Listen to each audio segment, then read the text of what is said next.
Hello, everyone. I am back. I know it feels like it's been forever and a day because it has. I am back from not really a vacation, but I spent most of May traveling because I was considering moving to Austin. So I checked that out. Then I was on the Tim Pool podcast, which brought me to West Virginia. I just had a debate with Destiny, the popular liberal streamer. So that debate is out right now. And I'm actually going to do a review of that later in the week. And then I went to Colorado for a wedding, and I went to Vegas for another podcast. So it's been a really full last couple of weeks, but I'm glad to be back here with you.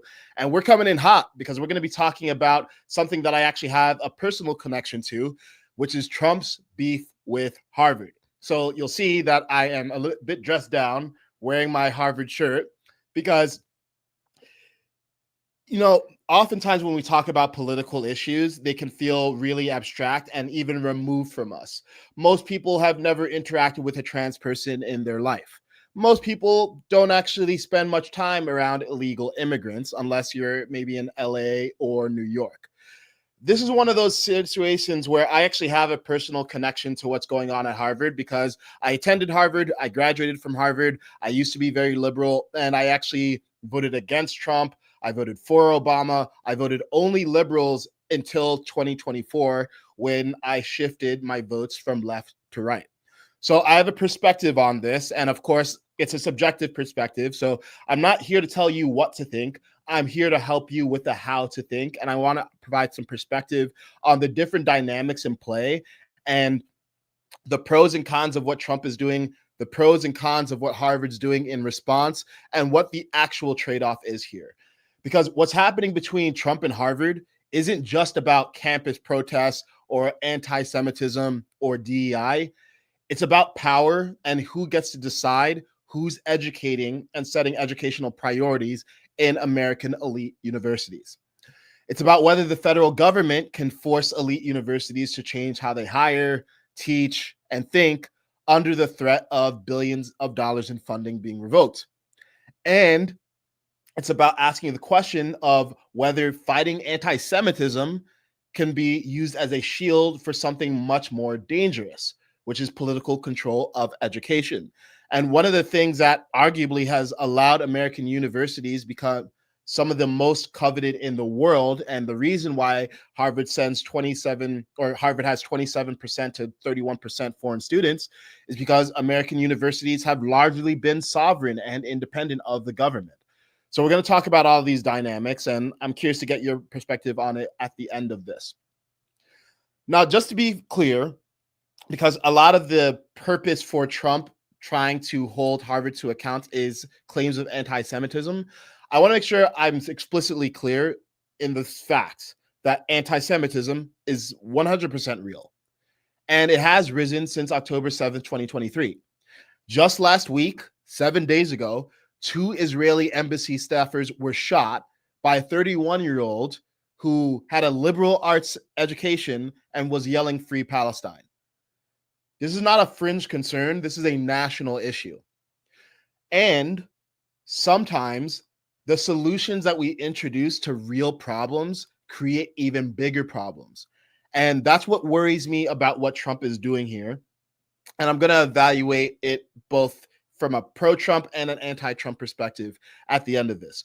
But first, in case you haven't been paying attention to the news, I just want to walk you through what's happened since October 7th, 2023, what's been happening at American elite universities, how Harvard has been responding, and why Trump is now basically in a full-scale war with one of the most powerful universities in the world.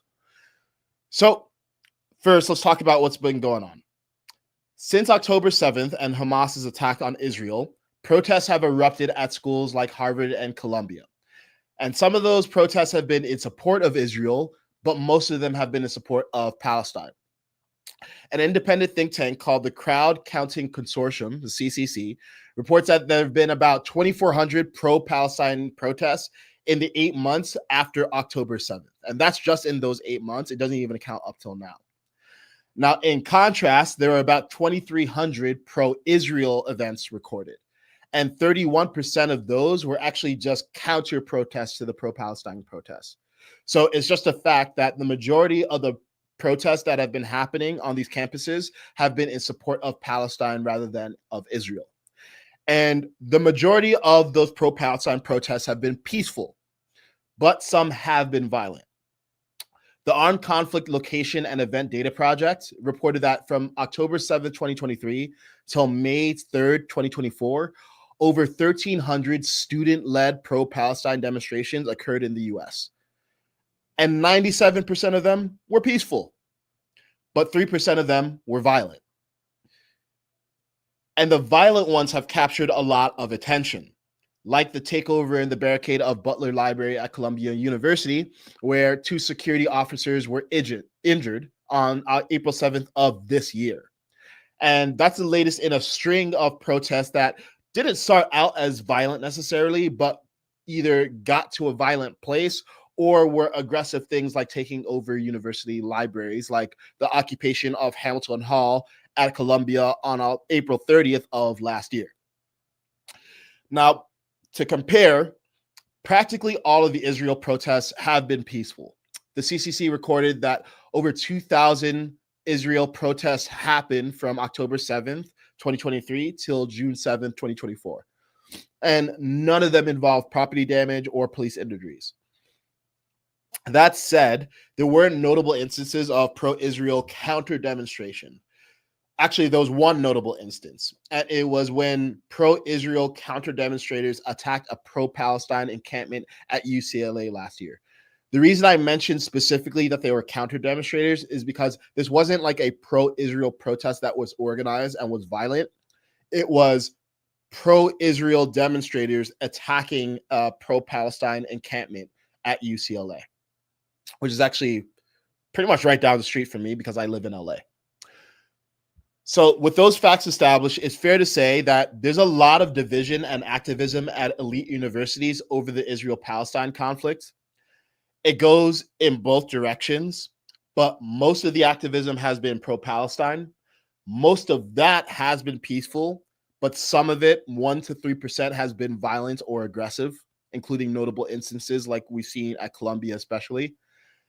And the pro-Israel movement has been smaller.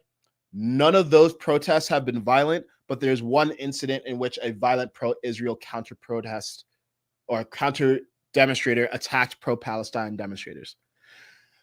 Now, the universities have responded in different ways. In January of last year, 2024, Harvard commissioned 2 studies. One focused on combating anti-Semitism and anti-Israel bias. The other study focused on addressing anti-Muslim, Arab, and anti-Palestinian bias. On April 29th of this year, so a year and change later, Harvard reports were issued. And here's what they found.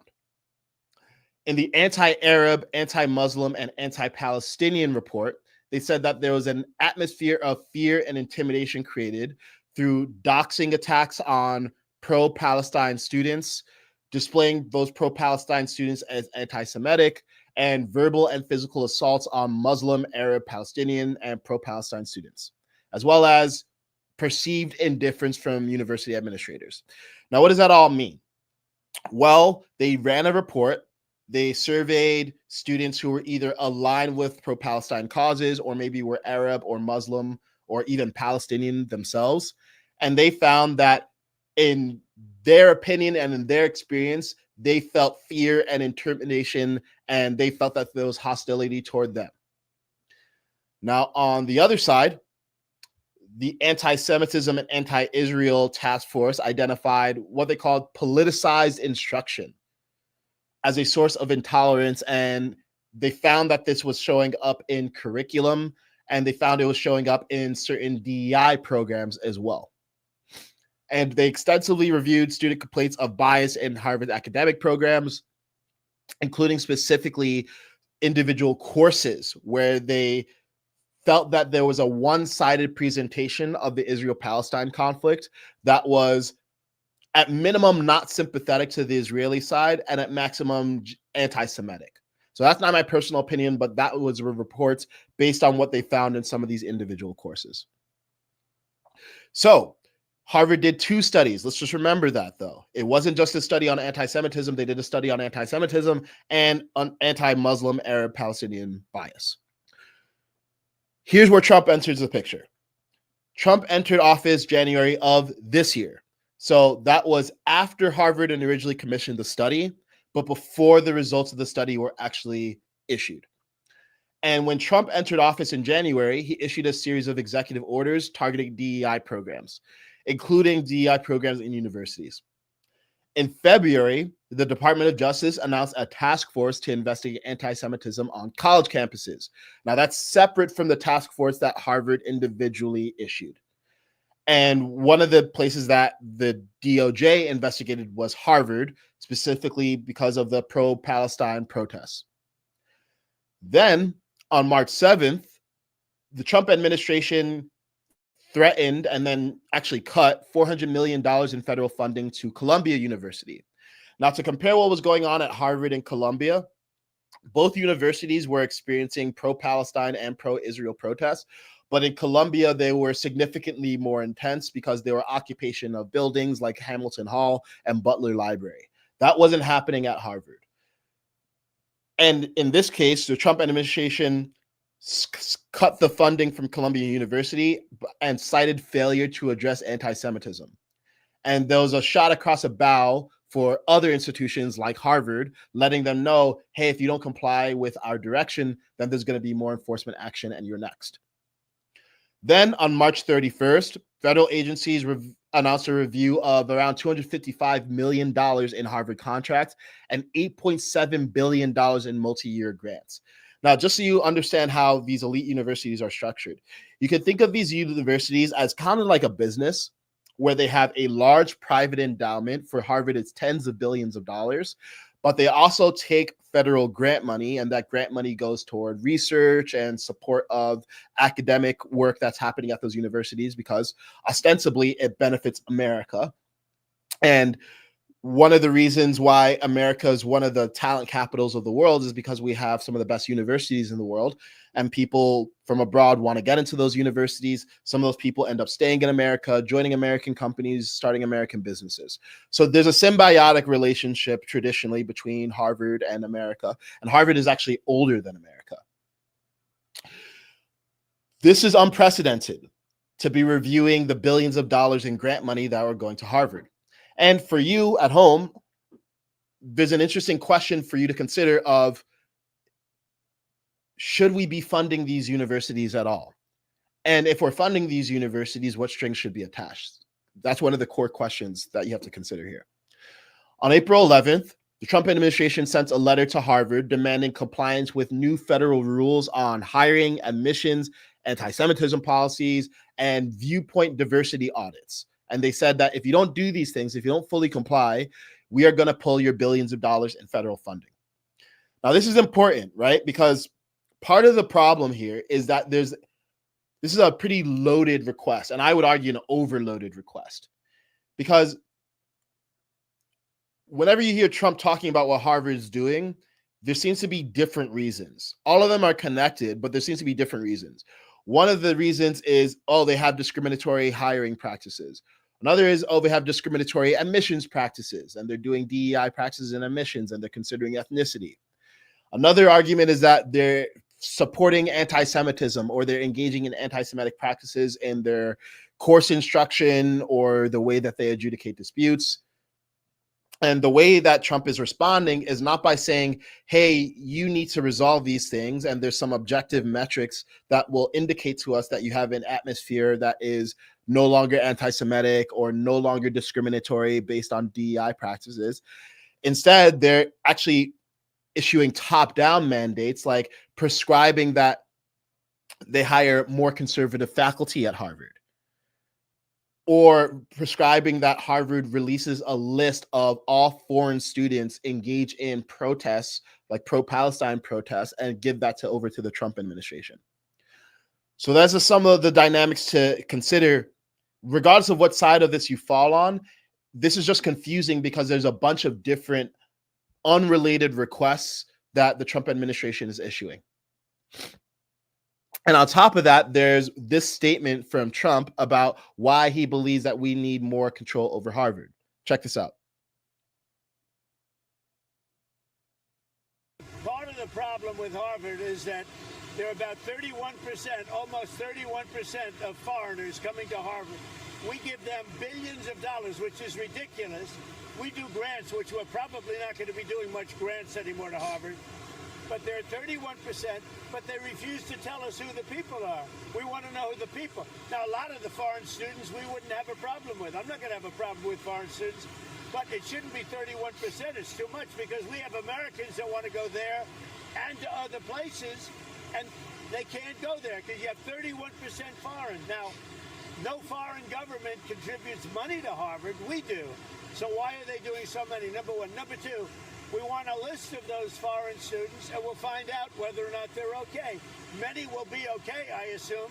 And I assume with Harvard, many will be bad. Wall Street.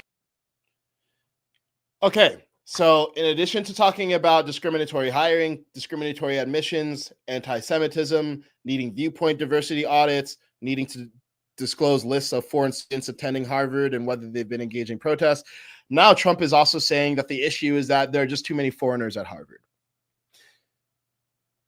Now, I'll get to my opinion on all that, but hopefully you can see, regardless of your viewpoint on whether Harvard actually is pro-American or anti-American, this is like a game of whack-a-mole that's developing where every week there's a new reason why Harvard needs to have its funding revoked. And the rationale is not very clear. And part of the concern here is that, let's say Harvard even does comply. Let's say that Harvard does do a viewpoint diversity audit or abolishes all their DEI programs, or even does give the Trump administration all of their rosters of foreign students who have been engaging in pro-Palestine protests. What's to say that Harvard is now not going to be subjected to Trump administration saying, okay, well, now you also need to just have fewer foreign students. Now you also need to cap the number of foreign students at your university because we need more Americans in those roles in these universities.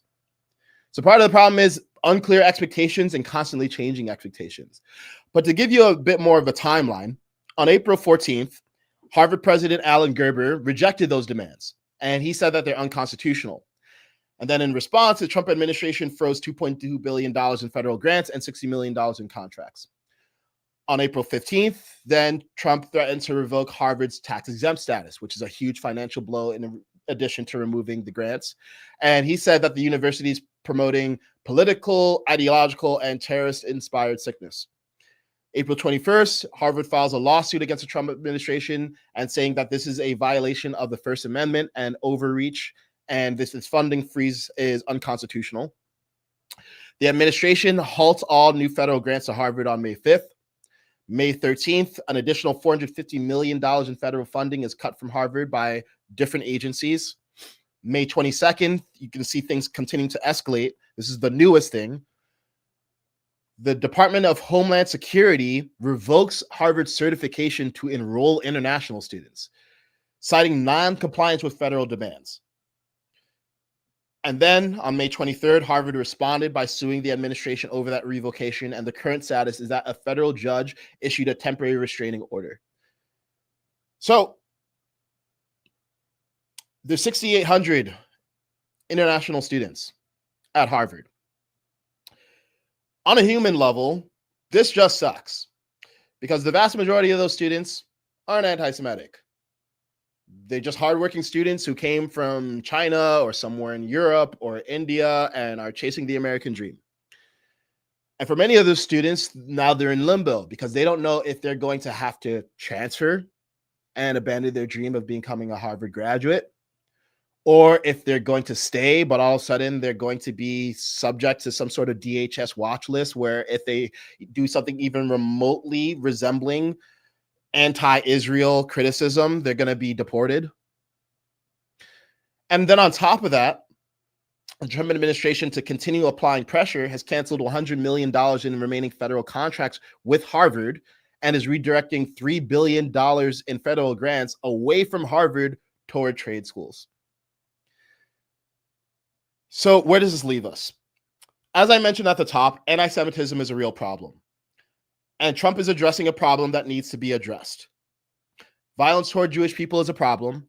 Just a week ago, we saw 2 members of the Israeli embassy get shot in Washington. Like, this is obviously a problem. But this very ham-fisted way of dealing with anti-Semitism, I actually think perpetuates the same problem. Because look at it this way. One of the things that Trump got elected on was a response to extreme leftist policies that had just gone too far in trying to address real problems. So we saw the excesses of wokeism and trying to force Black people into roles on the virtue of being Black. We saw this capture of federal institutions, academic institutions, private institutions by woke hiring practices that felt really discriminatory to white people or males, or in many of these schools, Asian students who just were better qualified on paper than their Black and brown counterparts. So part of the thesis for Trump getting elected in the first place was the pendulum had just swung way too far in one direction, and that was toward the left. And when this pendulum swings too far in any direction, well, the people who are not benefiting from that pendulum swing start to have resentment. This is where you saw the epithet of DEI hire come from. There are a lot of resentful white people, and to a lesser extent, Asian people at elite universities who felt like, okay, well, now they actually had resentment toward Black people because they felt like Black people are getting treated as this special, privileged, protected class. So what happens when you treat Jewish people in the same way? Jewish people need to be protected, and they need to be protected equally like everyone else in America, not above everyone else in America. Because what happens is if you treat any group as having this special status, then anyone who doesn't have that special status has resentment toward that group. And on top of that, there's actually a definitional problem here. Because what is anti-Semitism? My concern is that anti-Semitism on the right is being treated the same way that systemic racism was treated by the left, which is that it's really hard to define, it's easy to apply to anything, and in this case, it can actually be used as a way to stifle any criticism of a government, which is the Israeli government. Because what happens here is several things get conflated. A, we're conflating the Israeli government with the Israeli people, and they're not the same, just like the American people and the American government are not the same. There's certainly plenty of people in this country who disagree with the way that Trump is governing, but still care about America. And also, it's conflating people who might be pro-Palestine, who have genuine concerns about what's being done with Gaza, with people who are anti-Semites. Now, all anti-Semites are going to be critics of Israel. All anti-Semites are going to be more aligned with Palestine. But not all pro-Palestine activists are anti-Semites, and not all critics of Israel are anti-Semites either. So my concern, and this is my concern about the bigger picture way the Trump administration is dealing with anti-Semitism, is it's counterproductive. It's so qualitative that it can be used to shut down genuine criticism and genuine dissent. And it's actually just breeding more division and creating an environment that is even more hostile toward Jewish people. Because when we hear things like, people talk about Jewish power and influence in media or governments, and people say, oh, well, it's an anti-Semitic trope. It is a trope, and there's also some truth to it. Because Jewish people are one of the most successful, actually the most successful minority in America. And I think that's great. I think it's incredible how well and how resourcefully Jewish people in America have been, despite all the historical traumas that they've been through. And I think that's a function of having really strong social cohesion, having a strong set of moral values that is codified in their religious documents, and the fact that, it's just a really performant group. And this is objectively true. They're overrepresented in Congress. They're overrepresented in the upper echelons of media. They're overrepresented in Hollywood. There's nothing inherently wrong with that. I think actually, sometimes I look at the Black community and it's like, well, Jewish people went through Holocaust and they seem to manage to figure it out. I wish Black people would actually learn more from the Jewish community because they seem to have learned how to thrive despite adversity. So there's some truth to the fact that Jewish people are disproportionately represented in high achieving areas. There's nothing wrong with that. And shutting that down by calling it anti-Semitic or labeling anything that is remotely critical of or questioning of Jewish influence is actually just fomenting more resentment from people who have genuine questions about, hey, what is America's relationship with Israel? Why does America unconditionally support Israel no matter what? And what is actually the end game here with Israel's agenda in Gaza? And should we be funding it? Those are just genuine questions that I think any American taxpayer whose money is going to these causes can ask. But instead, shutting down all of that by calling it anti-Semitism is not just not helping anti-Semitism, it's breaking trust in American voters in the Trump administration. And as I mentioned at the top of this, are there pro-Hamas sympathizers among the pro-Palestinian crowd? 100%. And a huge part of the population in Gaza is supportive of Hamas. So Hamas sympathizing is a genuine issue, but you don't deal with Hamas sympathizing domestically or abroad by shutting down dissent. You do it by educating people. Help Americans understand, why is America supporting Israel? How does it support our self-interest? Is this a play to use Israel as a bulwark against Islamist interests in the Middle East that are antithetical to American values and would be a threat to us, like Iran, which supports Hezbollah and Hamas? That would be an interesting discussion to have. Or do we genuinely believe, zooming out from the anti-Semitism stuff for a second, do we genuinely believe that China is sending a bunch of Chinese students to America and they're spying on Americans and they're agitating us and that's why we need to have fewer foreigners? Okay, that's a discussion to have. That sounds unlikely to me, but that's a discussion to have. But instead, what's happening is anti-Semitism gets used as a justification for limiting the sovereignty of educational institutions, or for deporting, in some cases, peaceful activists like Ramisa Ozturk, who this is the woman who there's this video out of her being literally accosted by people in mass and being pulled into a unmarked vehicle. And the only thing that she ever did was write an article criticizing her university for having investments in Israel-aligned causes.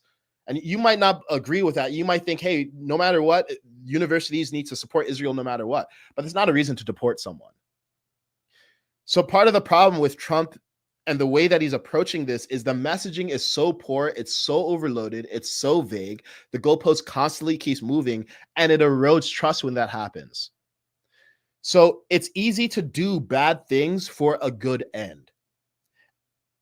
And means ends justifications often end up getting turned back against you when the means create ends that are worse than the original end you're trying to solve.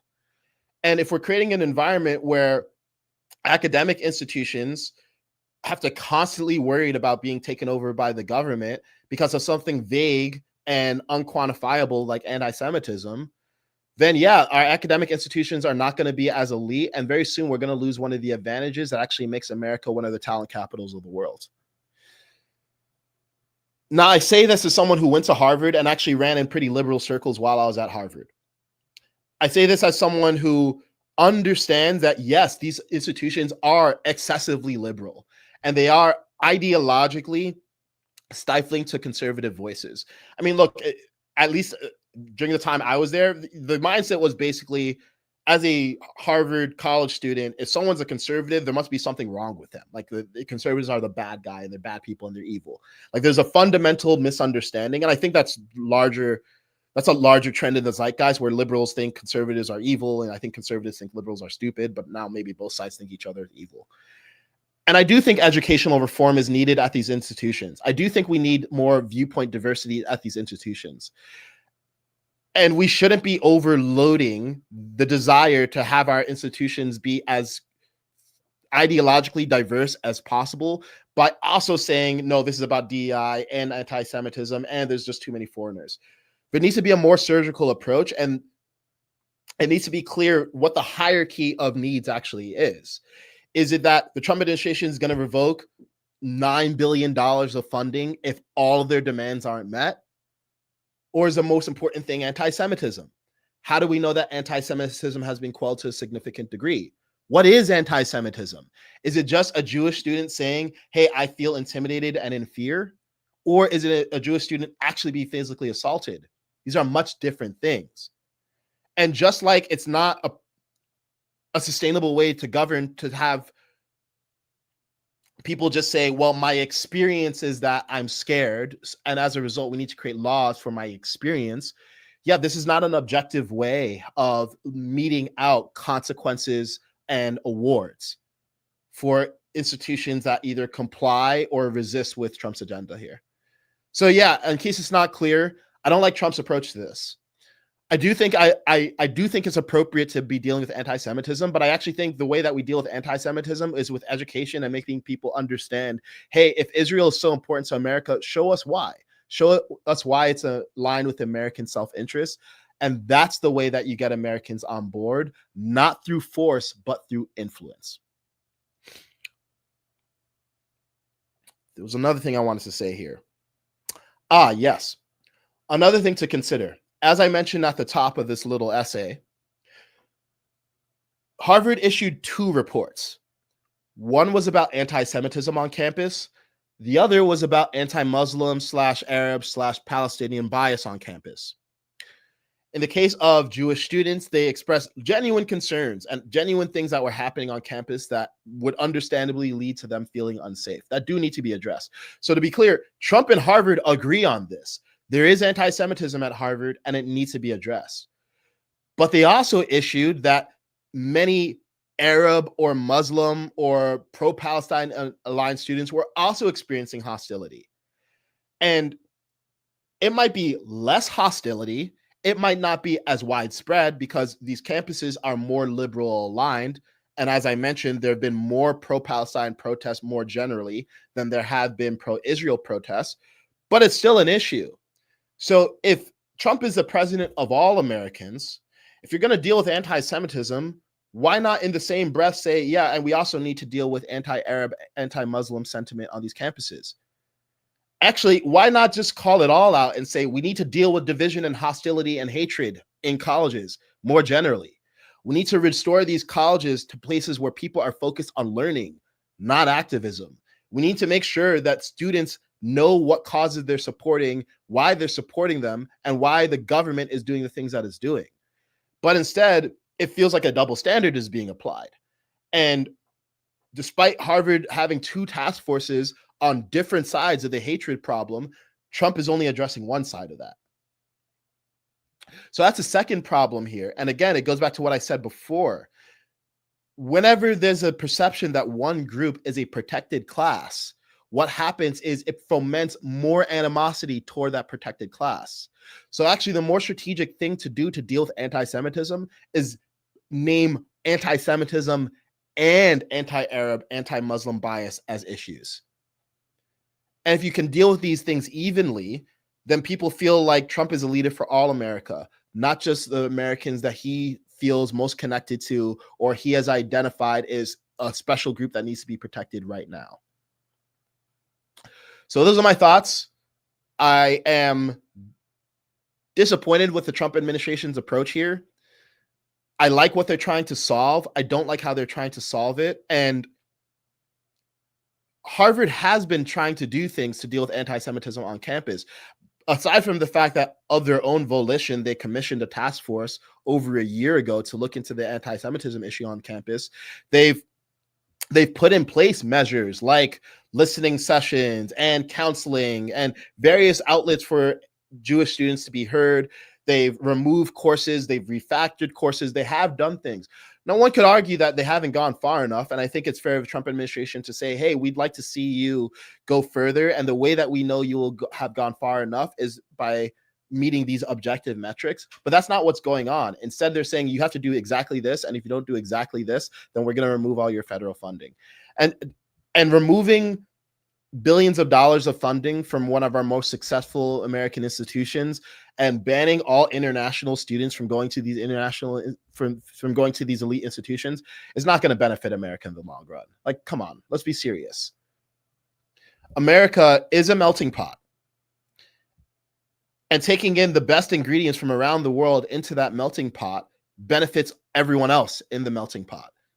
So let's not do things that not only jeopardize the lives of 6,800 students, the vast majority of whom are not protesting at all. I mean, some of these people are from China or India. Like, they don't care about Israel and Palestine. They're just here to get an education. And let's not endanger the goodwill that we have with these students who are coming here and may stay here and create the next great American businesses or research breakthroughs. And on a final note, it's pretty ironic that Trump keeps on talking about anti-Semitism when the president of Harvard, Alan Gerber, is Jewish. Okay, so now let's see the chat here. Okay, someone made a good question here. So I assume this is a new follower, Goldfish X. I'm not sure where your question is coming from, but you asked it respectfully, so I'm going to answer it back. You said, why weren't you willing to make these judgments during your debate the other day? I did. I criticized the Trump administration's deportation of Mahmoud Khalil and how that was messaged. I criticized their deportation of Ramisa Ozturk. I've criticized their approach on immigration and how the messaging has been poor. I criticized the fact that they haven't been clear and comprehensive in their messaging around the tariff strategy. I criticized them on multiple points. And unfortunately, I found, and if people are unaware of what I'm talking about, I had a debate with Destiny, who's a popular debater, very skillful debater, and I think he would identify himself as liberal. And it's out on YouTube now. I'll drop the link on my X profile later today. I'll issue some clips. But yeah, look, I'm trying to stand for nuance. I voted for Trump. I also have criticisms of Trump. You caught me on a stream where I'm criticizing Trump. At points in the debate, I criticized Trump. It was a 2-hour discussion. So I did. But yeah, we didn't talk about Harvard specifically because that wasn't one of the topics. So that just wasn't on the docket that day. But thanks for asking and thanks for watching. All right, let's get more comments. Keys to Lock said, I love you. I love you too. Thank you for the support. Publius, I don't know if it's Publius or Publius, so please tell me. I think it's Publius. Said a good example of federal government overreach shouldn't be funding colleges or media.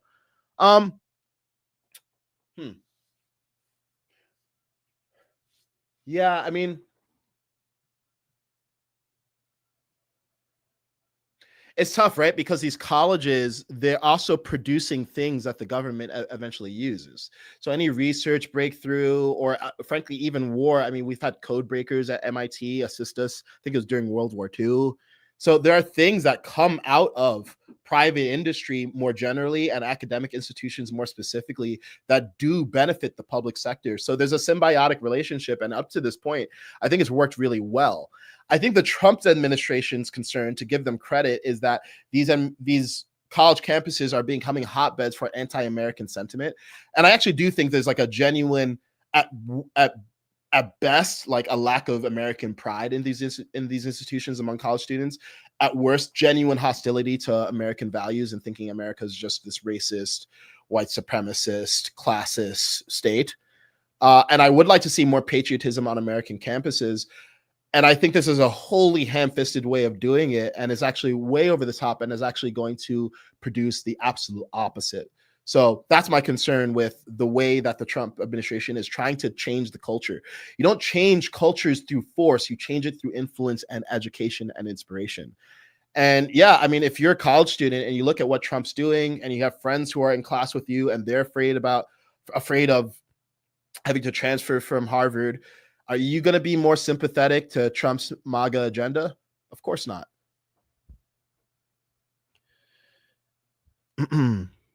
Let's see.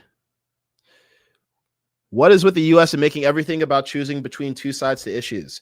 It's not just the U.S., it's human nature. Unfortunately, it's very difficult for people to understand the opposite perspective because it just takes a lot of mental energy, frankly, to really think through the argument that is antithetical to your argument. And most people would rather just shut down and name call or call the other person stupid or moronic rather than recognize there's often merit to both sides. I believe it's objective right or wrong, but I don't believe what one side is always right and the other side is always wrong. But yeah, I think it's just human nature. It's tribalism. People have just a cognitive bias toward confirming their own beliefs and dismissing any evidence to the contrary, and they just dehumanize people who disagree. So that's just an unfortunate thing that humans do. And I think the best thing you can do for yourself is you can personally commit to being nuanced. You can personally commit to trying to understand the other side. While not abandoning your principles, you can still examine your principles and see, hey, is this workable and does this scale in a democracy, especially where we all need to get along, even if we disagree here. Sorry, my dog is wanting attention, so he's going to sit here for the rest of the stream. Let's see here.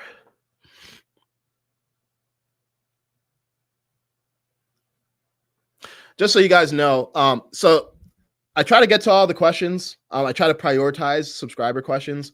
Sometimes if I ignore a question, it's just because people are being like kind of mean. If you're just nasty, like sometimes I think people don't understand that emotional intelligence and rational intelligence are the combination of the two is efficacious. So if you're being nasty or like you're implying something in your question, I'm generally just going to ignore you. Just so you know, I'm sensitive. And I think most people are. I think most people, they act like they don't care about how people get treated, or they say, you know, it's just about facts, not feelings, but that's not true. Every part of your human experience is emotional, and logic is there to support you in having long-term good emotional experiences. So yeah, personally, you know, regardless of whether you agree or disagree with my views, I don't just care about the what of what we're saying. I care about the how of how we're saying it. So if you're here to be nasty, I mean, you're welcome to be here. I'll take the views, but I'm not going to engage.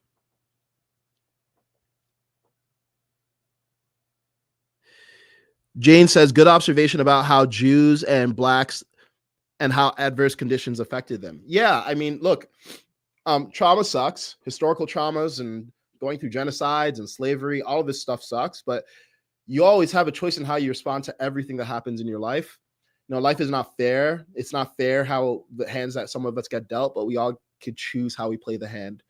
And yeah, I think Jewish people have done tremendously well with the hand that they've been dealt. And it is really sad considering, you know, how small of the population that they are, how scary it must be to be a Jewish person in the world right now. And I think a lot of it's outside of their control. You know, I personally know Jewish people who actually are critics of Israel's government. Like, they're not critics of the Israeli people, they're critics of Israel's government, and they don't like what the Israeli government is doing. And they think it's actually harming perception of Jewish people. But yeah, unfortunately, that's something that they get lumped in, and they just get treated like Jewish people. They get lumped in the eyes of the genuine anti-Semites. So, but I do think Jewish people, they're a great exemplar of what it looks like to have strong social bounds and strong moral code override historical traumas that you've dealt with. Let's see. Eric says, quick question. Do you know that that's the only thing she did? Has that been confirmed that the U.S. has no other evidence? So, Eric, I assume you're talking about Ramisa Ozturk. It's not confirmed. It's possible that the Trump administration has inside knowledge on Ramisa Ozturk that they haven't disclosed. As to my knowledge, they have not even indicated that they have private information. And part of the problem with a lot of this, you know, when they say stuff like someone is a terrorist sympathizer or they're pro-Hamas, is they don't give specific evidence and they don't say that they have private evidence. So what are we supposed to do? Just take you at your word? Now, with Mahmoud Khalil, I personally did some research on this, and if you're interested, you can check out my videos on this. I actually evolved in my stance because originally when he was arrested, I went on a deep dive and I looked at his connection to Columbia University Apartheid Divest, which is a campus organization at Columbia, and Quad, we'll call it CUAD. They actually did make explicitly they made explicitly pro-Hamas comments on social media, and Mahmoud Khalil was the lead negotiator for them. So I reasoned, okay, even if this guy didn't directly make these comments himself, he's still a leader of an organization that did. But then upon thinking about it more and I reflected, I was like, okay, well, even if that's true, that's not the argument that the Trump administration is making. That's not the evidence that they're presenting. I, as a private citizen, should not have to justify what the Trump administration is doing. When it comes to extreme actions like deportation, they should present me with the argument, the full evidence, and they didn't. And in fact, when they reference immigration law, they didn't even reference the part of immigration law that says if you support terrorist organizations that you get kicked out, which I think is fair. I think if you support terrorist organizations, yeah, you don't get to be here on a visa or a green card. I think you're here on a trial basis. But they didn't even point to that. They pointed to a really vague part of immigration law that says that if your actions have serious adverse foreign policy consequences, then we reserve the right to remove you from the country. Now, can the Trump administration do that? Technically, yeah. Should they? If they have evidence and they can actually make a clear case, and I don't think they did that. So that's my concern. It, like, part of it is, okay, what did the people actually do? And then part of it is, what is the evidentiary standard that we're holding our government to? Because I don't like it when the right or the left does this. I didn't like it when the left was secretly censoring people on social media and suppressing the Hunter Biden laptop story. And I don't like it when the Trump administration is whisking off students who ostensibly have only written an op-ed critical of a university for supporting the state of Israel, the government of Israel specifically. So yeah, I think we should demand more transparency no matter who is our public servant in charge.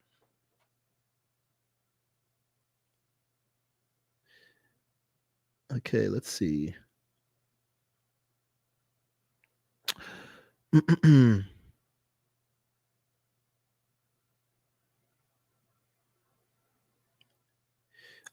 C2 Shining C said, aren't you missing that Harvard is also flagrantly defying civil rights laws, or did I just miss that part? Okay, so we have to identify what that means. And I think what you're talking about is, I don't know if it's Title 6 or Title 7 of the Civil Rights Act. But yeah, one of the claims that the Trump administration has made is that through its DEI programs, Harvard is being discriminatory. And I think that's true to an extent, just to be clear. As someone who went to Harvard and might have, well, certainly was helped by affirmative action. It's unclear whether I would have gotten in without affirmative action. I like to believe I would have, because I got good SAT scores and all that. But yeah, like, they literally did discriminate against people on the basis of race. And they didn't go out of their way to discriminate against people, but by discriminating for underprivileged groups, they discriminated against privileged groups. So to the extent that that's still going on, I do think it's fair for there to be some level of penalty. I don't think it goes as far as revoking all international student visas, though. And this goes back to my point, which is that the claims that Trump is levying are overloaded claims. It's like, what is this about? Is this about anti-Semitism? Is this about DEI? Is this about too many foreign students? And what penalties are associated with what issue? Rather, it's this miasma of different concerns, all of which are being lumped together, seemingly all conditional upon one another, without a very clear hierarchy of priorities. And there's also a double standard even between the universities, because Columbia did not remove their DEI programs. They examined their DEI programs and they scaled back the most problematic parts of them, but they still have DEI programs. And to be clear, I don't think DEI is inherently bad. DEI is a massive umbrella of different programs. I do think affirmative action DEI is a problem, though. I do think simply saying, hey, yeah, we need this many Black people or brown people, and this, we have too many Asian people, too many Jewish people, too many white people. I don't think that's the right way of conducting hiring or admissions. But again, there's nuance here. And for some reason, Harvard, the Trump administration is demanding that Harvard remove all of their DEI programs, even though Columbia only scaled back some.